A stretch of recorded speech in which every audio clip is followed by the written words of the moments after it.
Pile one है, GPM one है, one टस है। तो इस तरह के बहुत सारे प्रोडक्ट्स इसमें आते हैं। और सबसे पहला प्रोडक्ट जो आएगा वो है पाइल वन। और सारे प्रोडक्ट्स के कुछ कॉमन बेनिफिट्स हैं, कुछ कॉमन फीचर्स हैं। आज से पहले जिस तरह का आयुर्वेदिक मेडिसिन हम खाते थे, आज के टाइम की जो आयुर्वेदिक मेडिसिन है वो थोड़ा सा बदल गए हैं। आप याद करो, आपने बचपन में अपने लाइफ में कभी ना कभी आयुर्वेदिक मेडिसिन लिए होंगे। वो उसका स्वाद अच्छा नहीं था, ज़्यादातर टॉनिक में आता था, उसका लेवलिंग भी अच्छा नहीं था, कड़वा होता था, बहुत कड़ा, बहुत ठीक होता था, बड़े बड़े बॉटल्स में आते थे। आज के टाइम में बदल गई हैं।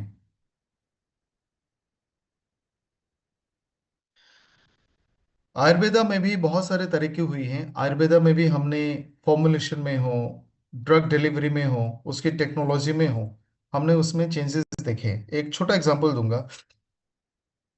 पहले तो आयुर्वेदिक का जो सोर्सेज है उसमें भी वेरिएशन है।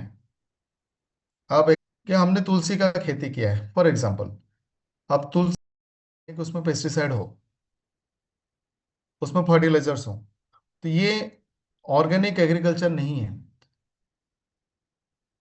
दूसरी तरफ जहाँ पे नेचुरल तरीके से खेती की गई हो, जहाँ पे आपने कुछ भी एड ऑन फर्टिलाइजर पेस्टिसाइड नहीं डाला है, तो पहले सोर्स जो हमारे हैं, सोर्स ही बेटर है, नेचुरल सिलेक्टिव ऑर्गेनिक। हमने कोई भी हाइब्रिड स्पीशीज नहीं लिया, आर्टिफिशियल सिंथेटिक फर्टिलाइजर पेस्टिसाइड का इस्तेमाल नहीं किया, तो हमारे जो सोर्स हैं वो प्योर है। अब इसमें एक और चीज आती है, जैसे मान लेते हैं कि हमें कोई एक प्लांट का जूस बनाना है। पत्तों का जूस हो सकता है, उसका स्किन का जूस हो सकता है। तो जब हम उसको एक्सट्रैक्ट करेंगे, पूरे पत्तों का जूस आ जाएगा। उसमें चाहे अनचाहे सारी चीजें होंगी, और हर चीज की जरूरत नहीं होती है। तो इसमें आप प्यूरिफाई कर सकते हो कि आपने जूस में से अनवांटेड चीजों को निकाल दिया, सिर्फ जरूरत की चीजों को आपने रखा। जैसे प्रोटीन में हम बोलते हैं आइसोलेट। तो आयुर्वेदा में मॉडर्न टेक्नोलॉजी में ये भी फैसिलिटी आ गई है कि आप अपने सिर्फ जरूरत की चीजों को वहां से सेपरेट करके निकाल सकते हैं। तो आज की जो मॉडर्न साइंस है, मॉडर्न डेवलपमेंट से टेक्नोलॉजी है, उसके इस्तेमाल से आयुर्वेदिक का फॉर्मुलेशन में भी बहुत सारे तरक्की हुई है। सो हमारे सारे जो प्रोडक्ट की रेंज है आयुर्वेदा नेचर आयु का, उसमें जो भी इंग्रेडिएंट्स हमने लिया है वो प्योर है। कोई पेस्टिसाइड, किसी भी तरह का उसमें हार्मफुल इंग्रेडिएंट्स नहीं डाला गया है। ये पावरफुल है। पावरफुल होने का काफी सारा रीजन है। आप सभी को पता होगा कि नीम के पत्तों में बहुत सारे बेनिफिट्स होते हैं। ये भी कुछ लोगों को पता है कि नीम की जो पौधा का जो छाल है, स्किन है, उसमें भी बहुत सारे बेनिफिट्स है। और उसकी जो सीड्स है उसमें भी बेनिफिट्स है। अब आप नीम के पत्तों का जूस बना सकते हो। आपने जूस डाल दिया, वो जूस डाइल्यूटेड है क्योंकि उसमें पानी भी मौजूद है। अब आप जूस को फ्रिज ड्राई करो, यानी हीट से नहीं, ठंडा करके आप उसको सुखाओ, उसमें से पानी चला गया, तो जो रह गया वो कॉन्सेंट्रेटेड फॉर्म में है। तो ये पावरफुल है। तो हमने ज्यादातर कोशिश किया है कि हर एक फॉर्मुलेशन में एक्सट्रैक्ट, डिकॉक्शन, इस तरह के प्रिपरेशन बनाए, जिससे जिसके कारण उसमें मौजूद इंग्रेडिएंट्स की कॉन्सेंट्रेशन बढ़ जाती है और वो पावरफुल बन जाता है। आयुर्वेदा का जो हिस्ट्री है, इसका जो साइंस है, ये एज पर रिकॉर्ड 5,000 साल पुराना साइंस है। और उसी एंशियंट, पुराने हमारे पूर्वजों का जो ज्ञान है, उसी का इस्तेमाल करके हमने ये सारे फॉर्मुलेशंस बनाए। और ये मॉडर्न तरीके से हमने आपके लिए पेश किया in the form of capsule, syrup, etcetera. Ancient Ayurveda द्वारा प्रभावित है, इंस्पायर्ड बाय एंशियंट आयुर्वेदा। जो हमारे संहिता में लिखा था, वेदों में लिखा था, या फिर जो ट्रेडिशनल मेडिसिन के बुक्स है उसमें जो नॉलेज थी, उसका इस्तेमाल करके हमने सारे फॉर्मुलेशंस लिए हैं। प्योर बॉटनिकल एक्सट्रैक्ट है, यानी इसमें कोई भी पेस्टिसाइड केमिकल इस्तेमाल नहीं हुआ है। होलिस्टिक वेलनेस, इसका पर्पस कोई एक स्पेसिफिक डिजीज को क्योर करना नहीं है, बल्कि आयुर्वेदा मेडिसिन सिस्टम के तहत इंसान की बॉडी 3 सिस्टम पर चलती है: बत, पित्त, कफ। बत, पित्त, कफ में बॉडी के सारे फंक्शंस आते हैं। All the function, circulatory function, reproductive function, digestive function, nervous system, सारे फंक्शंस बत, पित्त, कफ में ही आते हैं। तो होलिस्टिक वेलनेस का मतलब है ये तीनों जो सिस्टम है उसको बैलेंस करना, यानी हमने आयुर्वेदिक प्रोडक्ट सिर्फ स्किन के लिए नहीं देते, बल्कि ओवरऑल आपकी पूरी बॉडी को भी फायदा होगा, स्किन को भी फायदा होगा। Sustainable and ethical, authenticity and purity, vegan है, कोई भी हमने हाइब्रिड स्पीशीज का इस्तेमाल नहीं किया, नेचुरल है, कोई भी हार्मफुल केमिकल का इस्तेमाल नहीं हुआ। पाइल्स हेमोरॉइड्स बहुत कॉमन डिजीज है। आपने तीन अलग अलग नाम भी सुने होंगे इसका, पाइल्स, फिशर एंड फिस्टुला। ये थोड़ा सा बहुत ब्रीफली मैं आपको समझा दूंगा, आप समझ जाओगे। जब हमारा खाने में फाइबर कम हो तो खाना का जो वेस्ट प्रोडक्ट बनता है, स्टूल जो बनता है, वो थोड़ा सा हार्ड बनता है, टाइट बनता है।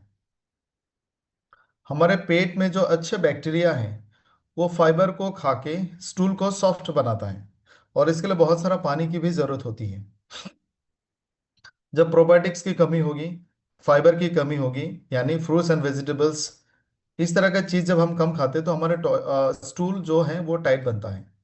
और इसके लिए बहुत ज्यादा प्रेशर दिया जाता है, वॉशरूम में बहुत ज्यादा प्रेशर लगता है। कॉन्टिन्यूसली जब इस तरह का प्रेशर डाली जाती है तो हमारे रेक्टल एरिया की जो ब्लड वेसल है, प्रेशर के कारण वो स्वेलिंग होने लगता है, वो स्वेल हो जाता है। ये पहला फोटो में आप देख सकते हैं, ब्लू कलर का ये ब्लड वेसल है, ये वेन है। इसमें जब बहुत ज्यादा दबाव आते हैं ये स्वेल होता है, और यहाँ पे ये एक लंप जैसा बन जाता है। जैसे आपने वेरिकोस वेन में देखा होगा, वेन विजिबल हो जाता है, प्रोमिनेंट होता है। उसी तरह से प्रेशर के कारण। अब ये प्रेशर दूसरे कारण से भी हो सकता है। जैसे आप कोई ऐसा काम करते हो जहाँ पे आपको बहुत ज्यादा फोर्सफुली प्रेशर से फिजिकल मेहनत करना होता है। एक दूसरा कंडीशन आता है जहाँ पे यहाँ में छोटे छोटे फिशर्स बनते हैं, रप्चर्स बनते हैं, उसको बोलते हैं फिशर्स। यहाँ में हो सकता है पस भी जमा हो, यहाँ में बहुत सारे ब्लड वेसल स्वेल है कि वहाँ पे नोडल्स बनेगा। एक है फिस्टुला, यहाँ में आपको इंजरी इन्फ्लेमेशन दिखेंगे, यहाँ में अल्सर्स भी होंगे, ब्लीडिंग भी दिखेगा। तो ये तीन कॉमन कंडीशंस हैं, लेकिन इसको आप कॉन्स्टिपेशन के साथ लिंक कर सकते हैं। Everything starts with constipation here. जब तक हमारे खाने में फाइबर्स और प्रोबायोटिक सही मात्रा में नहीं होगा, पानी की मात्रा कम होगा, तब ये प्रॉब्लम्स आते हैं। सो हेमोरॉइड्स हो, पाइल्स हो, फिस्टुला हो, ये आज के टाइम में ज्यादातर घरों में आपको एक दो पेशेंट्स मिल ही जाते हैं। इसमें पेन होता है, इचिंग होती है, ब्लीडिंग होती है। कुछ लोगों को ये बीमारी होने का खतरा ज्यादा है जिनका वजन ज्यादा है, ओबिसिटी, प्रेगनेंसी के दौरान। अगर आप फाइबर कम लेते हैं, पानी कम पीते हैं, अगर आपको क्रॉनिक कॉन्स्टिपेशन या फिर डायरिया हो, जब आप कॉन्टिन्यूसली भारी चीजें उठाती हो जहाँ पे आपको प्रेशर देना पड़े, ऐसे केसेस में, जब आपको टॉयलेट में बहुत ज़्यादा टाइम बैठना पड़ता है फॉर कॉन्स्टिपेशन, जब आपका बाउल मूवमेंट सही नहीं हो, और ये है पाइल्स के symptoms, burning and severe pain, constipation, itching, bleeding. और अगर लंबे टाइम तक हमने इसका इलाज नहीं किया तो रेक्टल प्रोलैप्स भी हो सकता है, और लॉन्ग टाइम में जाके ये दूसरे प्रॉब्लम को भी शुरू कर सकती है। एक बहुत शानदार प्रोडक्ट हमने बनाया इसके लिए, पाइल वन। और सबसे पहले मैं बता दूं, ये सिर्फ एक महीने का कोर्स नहीं है। कोई भी ट्रीटमेंट जब आप करते हैं वो कम से कम 90 दिन का होता है। और पाइल्स का जो कारण है वही कोई बैक्टीरिया या वायरस नहीं है, बल्कि हमारा लाइफ स्टाइल है, हमारा फूड हैबिट है। हमने सही तरह से खाना नहीं खाया, हमारा लाइफ स्टाइल सही नहीं है। तो जो डैमेज होनी थी वो हो चुका है, पाइल वन से आपने उसको थोड़ा सा रिकवर किया। लेकिन जब तक आप अपने लाइफ स्टाइल या फूड हैबिट को सुधारेंगे नहीं, फ्यूचर में जाके आपको फिर से होगा। सो ये सोल्यूशन है, लेकिन आप अपने आदतों को चेंज करके रखना होगा। नहीं तो वही बिना फाइबर का खाना, कम पानी, stress, pushing, sitting on the toilet for long time, वो दोबारा से आपको पाइल्स क्रिएट कर सकता है। सो पाइल वन 90 डेज का कोर्स है, साथ में good lifestyle, good food habits. ये पाइल्स की प्रॉब्लम जिनको भी हैं, पाइल्स के सिम्टम्स जिनको है, आप उनको दे सकते हैं। क्रॉनिक कॉन्स्टिपेशन वालों को दे सकते हैं,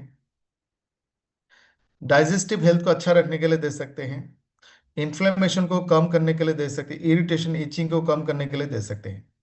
इसमें मुलेठी और हृत की पाइल्स के सिम्टम्स को कम करने का काम करता है। दारू हरिद्रा और नीम पेन और इन्फ्लेमेशन को कम करेगा।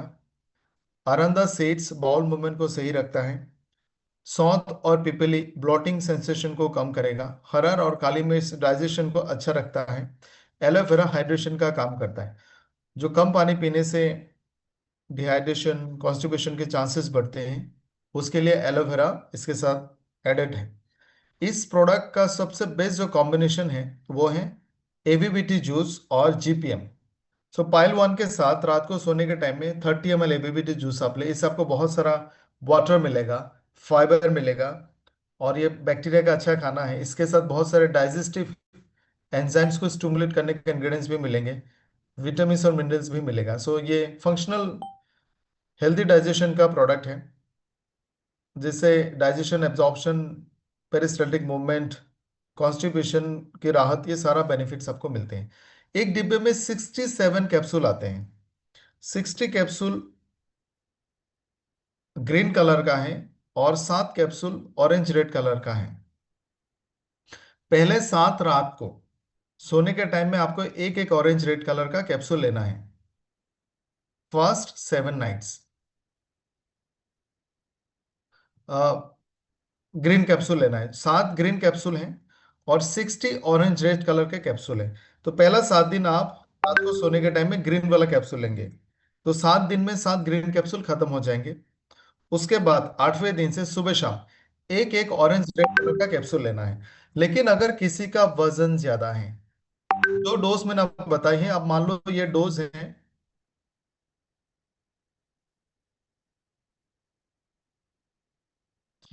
ये जो डोज है, ये 60 kg के एवरेज इंसान के लिए हमने बनाया है, और जिसका कॉन्स्टिपेशन या पाइल्स बहुत सीवियर नहीं है। अगर वजन ज्यादा है, 70-80 किलो है, 90 किलो है, और अगर पाइल्स बहुत सीवियर कंडीशन में है, तो आपको जो ऑरेंज रेड कलर के कैप्सूल है, जो 8वें दिन से आप लेंगे, आपको दो दो या तीन तीन भी लेना पड़ सकता है। 2 कैप्सूल सुबह, 2 कैप्सूल शाम को। हमने यहाँ पे मैक्सिमम डोज लिखा है 2 capsule thrice a day. So at least 2 capsule 2 time या 3 टाइम आपको लेना पड़ सकता है। तो इसके साथ बेस्ट कॉम्बिनेशन है एबीबीटी जूस सुबह शाम और जीपीएम सिरप आफ्टर फूड। दूसरा कॉमन डिजीज जो आज के टाइम में आपको बहुत सारे लोगों में दिखेगा, वो है किडनी स्टोन। किडनी स्टोन के बहुत सारे कारण हैं, और उसके लिए हमने कॉमन प्रोडक्ट बनाया फ्लश वन। फ्लश का मतलब है उसको अ, आप उसको फ्लश करके बाहर निकाल दो, टू थ्रो इट आउट। इसमें पशान वेड, वरुण, अपमार्क, पुनर्नबा, कुटकी, गोक्षुरु और मुलस्का डाला गया है। तो ये सिर्फ किडनी स्टोन के लिए नहीं है, बल्कि किडनी के ओवरऑल फंक्शन के लिए भी बहुत फायदेमंद है। अगर किसी को किडनी स्टोन है तो हम ये प्रोडक्ट देंगे। अगर किडनी स्टोन नहीं है, किडनी की दूसरी प्रॉब्लम है, तब भी हम फ्लैश वन दे सकते हैं। ये स्टोन को फॉर्मेशन को रोकना, किडनी के स्टोन को तोड़ना, पेन, किडनी के दूसरे बीमारियों को दूर करने में हेल्प करता है। ये किडनी स्टोन को लिथोट्रोपिक है, ये स्टोन को छोटे छोटे टुकड़ों में तोड़ेगा, फिर उन टुकड़ों को यूरिन के साथ मिक्स करके बॉडी से बाहर निकालती है। ये किडनी स्टोन को बनने से भी रोकती है, हेल्दी किडनी फंक्शन को मेंटेन करने में मदद करती है, पेन और डिस्कम्फर्ट को कम करता है। बहुत बार बहुत सारे लोगों को किडनी स्टोन का सिम्टम्स भी नहीं पता होता कि कैसे पता चलेगा किडनी स्टोन हुआ है। बहुत सीवियर होने के बाद हम डॉक्टर के पास जाते हैं, डॉक्टर अल्ट्रासोनोग्राफी करके बताते हैं। यह है किडनी स्टोन के सिम्टम्स, आप राइट साइड में देख सकते हैं। उल्टी होगी, उल्टी की फीलिंग्स आएगी, कमर के लेवल पे, पीठ के पीछे कमर के लेवल पे पेन होगा, और लोअर एब्डोमेन में, पेट लोअर एब्डोमेन में भी बहुत पेन होगा। और ये पेन कभी कभी बहुत खतरनाक तरीके से आएगी, जैसे 24 घंटे में एक दो वक्त ऐसा होगा जब बहुत तेजी से आपको ये पेन आएगा, फिर जाएगा। आप जब वॉशरूम जाते हैं, आप जब यूरिनेट करते हो, पेन होगा, ब्लीडिंग भी हो सकती है, आपको बुखार आएगा या फिर शिवरिंग होगा। ऐसा भी होगा कि यूरिनेशन की फीलिंग्स आएगी, लेकिन आप कर नहीं पा रहे हो ब्लॉकेज के कारण। या फिर कभी कभी कोई भी यूरिनरी ट्रैक के हिस्सा डैमेज होने के कारण ब्लड भी आ सकता है। किडनी स्टोन कुछ लोगों को ज्यादा हो सकता है, या फिर कुछ लोगों में किडनी स्टोन होने का जो चांस है वो ज्यादा है। जैसे अगर आप पानी कम पीते हैं, अगर आप बहुत ज़्यादा प्रोटीन रिच फूड लेते हैं या फिर बहुत ज़्यादा शुगर या सॉल्ट वाला खाना खाते हैं, sugar rich salt rich food, अगर आप विटामिन सी के सप्लीमेंट्स बहुत ज़्यादा लेते हैं, आपके फैमिली में किसी को किडनी स्टोन की हिस्ट्री हो तो आपको भी चांसेस हैं। यूरिनरी ट्रैक में किसी भी तरह का ब्लॉकेज के कारण, आपकी हाल ही में कोई स्टोमक या इंटेस्टाइन की सर्जरी हुई होगी, गैस्ट्रिक बाईपास सर्जरी हुई होगी, तब भी ये हो सकता है। कुछ खास मेडिसिन अगर आप बहुत ज्यादा लेते हो, जैसे ब्लड प्रेशर की एक दवाई आती है जिसका नाम है डायूरेटिक्स, ये लेने से, बहुत सारे एंटासिड ऐसा आता है जिसमें कैल्शियम होता है, उसको लेने से, या फिर मिर्गी की बीमारी का जो दवाई है वो लेने से भी किडनी स्टोन होने का चांस बढ़ जाती है। किडनी स्टोन जो बनने का मैकेनिज्म है आप यहाँ पे देख सकते हो। सबसे पहले हमारा किडनी एक फिल्टर है। हमारा जो ब्लड है वो पूरा ब्लड हर रोज किडनी के थ्रू से गुजरेगा, यानी किडनी 200 लीटर ब्लड एक दिन में अपने थ्रू से गुजारती है। और किडनी ये 200 लीटर ब्लड में से बार बार पानी सोख के अपने पास लेती है, उसमें से गिने चुने चीजों को रख के बाकी अनवांटेड चीजों को बाहर भेजती है। यानी ज्यादातर चीजों को वो रख लेता है, एक दो अनवांटेड चीजों को बाहर भेजता है। यानी ब्लड में से पानी पूरा सोख लेगा,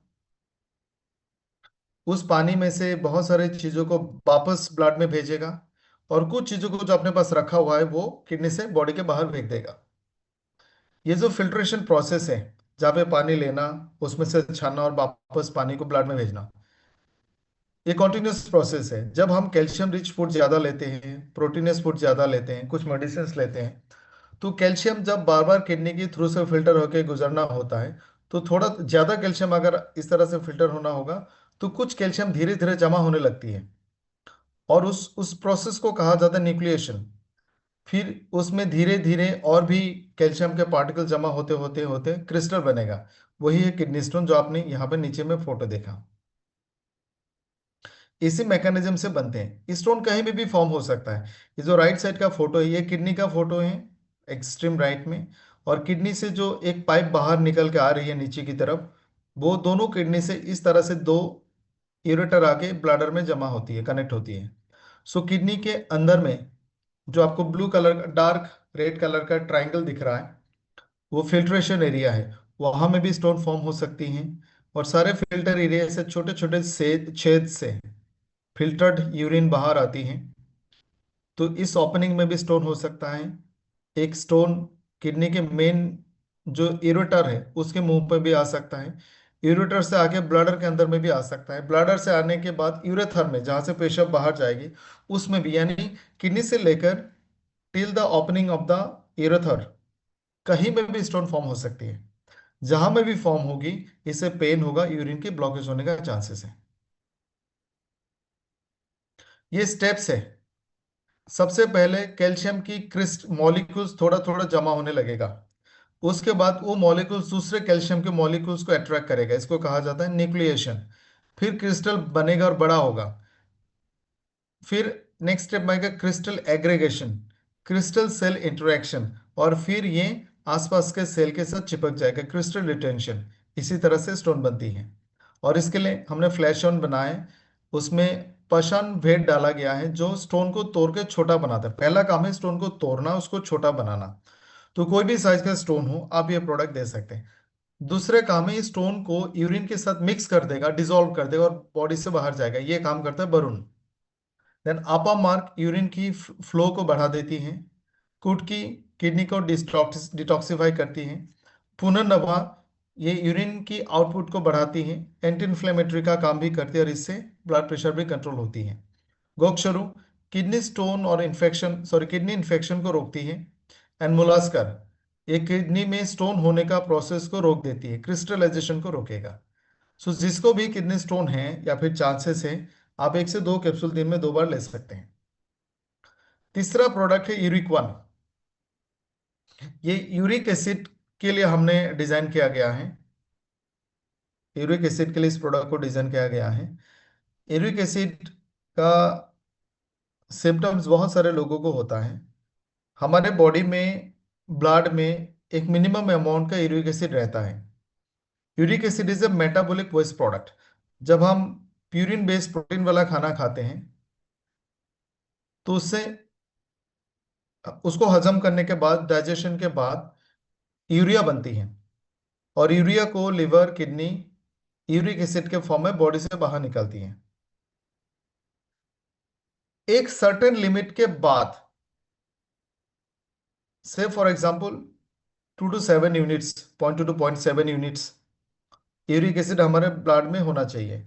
अगर इससे ज्यादा ब्लड में होगा तो बॉडी के निचले हिस्सों में इसके क्रिस्टल जमा होते हैं।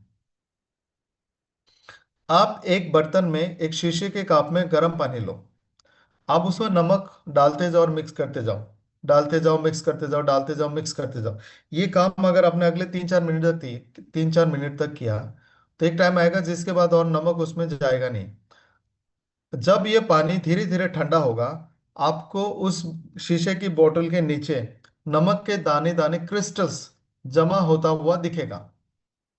पहले वो मिक्स हो चुकी थी, अब धीरे धीरे नीचे वो जमा होगा, क्योंकि एक कैपेसिटी के बाद पानी सोडियम, नमक को अपने साथ मिक्स करके रख नहीं सकते, उसके कैपेसिटी के बाहर चला गया। लाइकवाइज ब्लड में एक लिमिट के बाद यूरिक एसिड ब्लड के साथ मिक्स होके नहीं रहती, बल्कि वो क्रिस्टल बन के कहीं ना कहीं डिपॉजिट हो जाती है। मेनली पैरों की उंगलियों के इस हड्डी के आसपास में सबसे कॉमनली डिपॉजिट होती है। हील के एरिया में भी होता है, कभी कभी हाथों की उंगलियों में भी होता है, लेकिन ये सबसे कॉमन एरिया है। यहाँ पे यूरिक एसिड के क्रिस्टल जमा होते हैं, जिसके कारण बहुत ज्यादा पेन होगा, स्वेलिंग होगा, लाल होगा, और आप छू भी नहीं सकेंगे, इतने खतरनाक पेन का सेंसेशंस होती हैं। ये रात को ज्यादा होती है। यूरिक एसिड जब बॉडी में बढ़ने लगे उसको हाइपर यूरेसीमिया कहा जाता है, यानी यूरिक एसिड बढ़ गया। जब यूरिक एसिड बढ़ने लगता है आपको पेन होता है। जब हमेशा या फिर बहुत लंबे टाइम तक यूरिक एसिड बॉडी में डिपॉजिट होता है उसको गाउट कहा जाता है। गाउटी अर्थराइटिस भी कहा जाता है। गाउट 3 स्टेजेस में होता है, अलग अलग तरह से। पहले 3-4 दिन तक जब आपका यूरिक एसिड जमा होने लगा है बॉडी में क्रिस्टल्स, तो आपको पेन नहीं आता है। ये जमा होने के बाद पेन शुरू होगा, तो इसको कहा जाता है एसिम्प्टोमेटिक गाउट। उसके बाद आएगा एक्यूट इंटरमिटेंट गाउट। ये क्रिस्टल जमा होने के 3 दिन से 10 दिन के अंदर में आपको ये पेन होता है, पेन, स्वेलिंग, स्टिफनेस, रेडनेस, कमजोरी, बुखार वगैरह। एक क्रॉनिक टफशियस गाउट होता है जिसमें इतने क्रिस्टल जमा हो गए कि आपकी बोन, आपकी जो जॉइंट्स हैं वो डिफॉर्म हो गया, उसका शेप बदल गया। यूरिक एसिड बॉडी में बहुत सारे कारणों से बढ़ सकता है। पहला, आप जब प्यूरिन वाला खाना ज्यादा खाते, प्यूरिन जैसे डीएनए में मिलता है, डीएनए का जो स्ट्रक्चर है वो प्यूरिन बेस है। बहुत सारे प्रोटीनियस फूड जैसे सोयाबीन, बीन, राजमा, दाल एसेट्रा, कुछ इस तरह का प्रोटीन फूड जो है वो प्यूरिन बेस्ड है। ये खाना डाइजेशन होने के बाद बॉडी में यूरिक एसिड की उत्पादन होगी, तो इनके कारण यूरिक एसिड की प्रोडक्शन ज्यादा होती है।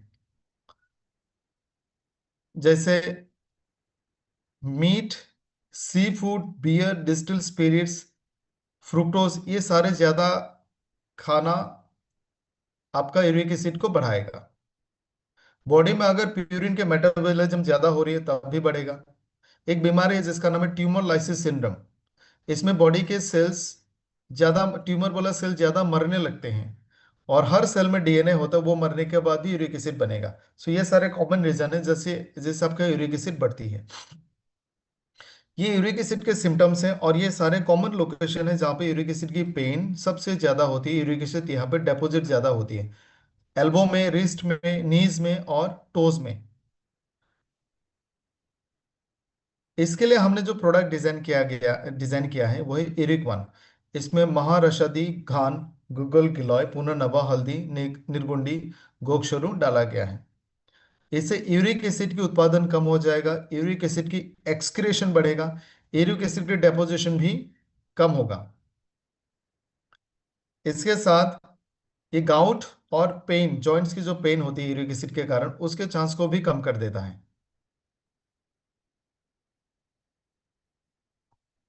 जॉइंट पेन और इन्फ्लेमेशन कम होगा। किडनी के जो दूसरे फंक्शंस है, जैसे हमने कहा फ्लश वन, ये सिर्फ स्टोन को नहीं बल्कि किडनी के फंक्शंस को भी हेल्दी रखता है। उसी तरह से इरिकॉन भी स्टोन के साथ साथ आपकी किडनी हेल्थ को भी अच्छा रखता है। बॉडी से यूरिक एसिड को बाहर निकालेगा, डिटॉक्सिफाई करेगा, और ओवरऑल आपकी बॉडी को वाइटलिटी मेटाबॉलिज्म को अच्छा रखता है। महारशदि घान पुनर्नबर गोखरू एक्सेस यूरिक एसिड को बॉडी से बाहर निकालेगा। मैं आपको मेरा नोन में से दो टेस्टिमनीज हैं। यूरिक एसिड के बीमारी में जो मेडिसिन डॉक्टर्स लिखते हैं उसमें से एक मेडिसिन का नाम है कोल्चिसिन। ये पेन किलर है, खास करके यूरिक एसिड की पेन के लिए। एक और मेडिसिन दिया जाता है जिसका नाम है फेबुक्सोस्टेट। इससे यूरिक एसिड की प्रोडक्शन को बंद किया जाता है। एक और मेडिसिन दिया जाता है प्रेडनिसोलिन, जो स्टेरॉयड है, पेन किलर। जब इससे भी काम ना बने, एक और पेन किलर दिया जाता है जिसका नाम है इंडोमिथासिन। मेरे पास ऐसे बहुत सारे टेस्टिमनीज हैं कि ये सारे मेडिसिन से बेहतर काम किया यूरिक वन ने, क्योंकि ये यूरिक एसिड को बॉडी से बाहर निकालने में बहुत इफेक्टिव है। पेन को कम करने में बहुत इफेक्टिव है। हल्दी और गूगल पेन को कम करेगा। निर्गुंडी स्टिफनेस, पेन, इन्फ्लेमेशन, मूवमेंट को बढ़ा उसको रिलैक्स करेगा। गिलॉय इम्यूनिटी को अच्छा रखता है। इसके डोजिंग है आपके बॉडी वेट के हिसाब से और सिविरिटी ऑफ द केसेस के हिसाब से। 1 से 2 कैप्सूल आप दिन में 2 से 3 बार ले सकते हैं। सो हमने दो प्रोडक्ट आज डिस्कस किया है। पहला फ्लश वन, आप 3 प्रोडक्ट डिस्कस किया है। बोल रही हूँ भोपाल से। और मुझे पाइल्स की जो समस्या थी सर, वो जून से थी। जून 2025 से थी। तो बहुत परेशान रहती थी, बहुत डॉक्टरी इलाज कराई मैंने, बहुत डॉक्टर के पास में गई। फिर मेरे को नवंबर में पता चला एस्टोनिया के बारे में। तो फिर मैंने पाइल्स वन स्टार्ट किया। तो आराम लगा मुझे। फिर भी वही परेशानी थी। फिर सर इसके साथ पे फिर मैंने लीवो वन कैप्सूल और लीवो शायरअप कैप्सूल लिया। सॉरी, लीवो वन कैप्सूल और लीवो शायरअप की जो सैरप ली। और पाइल्स वन लिया मैंने। तो उससे मेरे को सर है ना 2 से 3 दिन के अंदर पे आराम लगा था, जबकि मैं 7-8 महीने से बहुत परेशान थी। और उसके साथ पे मैंने अपनी लाइफस्टाइल भी चेंज किया था। जैसे मैंने शक्कर, सफेद नमक और रिफाइंड ऑयल, ये सारी चीज मैंने बंद कर दी हूँ। आज भी मैं सिर्फ उबला खाती हूँ। और चटनी ज्यादा खाती हूँ मैं, टमाटर की, आलू की, बिना तेल की सब्जी खाते हैं सर हम लोग। तो इस टाइप से सर मैंने पाइल्स में बहुत अच्छा रिजल्ट मिला है मुझे। और मेरी बेटी को भी एक्ने थे और हेयर फॉल हो रहे थे। तो उस सी बकथॉर्न का जूस दिया मैंने, तो उसको भी बहुत आराम है। बहुत अच्छा लग रहा है सर। और ऐसा लग रहा है जैसे अ, हम जुड़ चुके हैं एस्टोनिया से। और एस्टोनिया बंद नहीं होना चाहिए, नहीं तो कैसा होगा, हम कैसे रह पाएंगे। बहुत अच्छा लग रहा है। Thank you so much ma'am for sharing this wonderful test.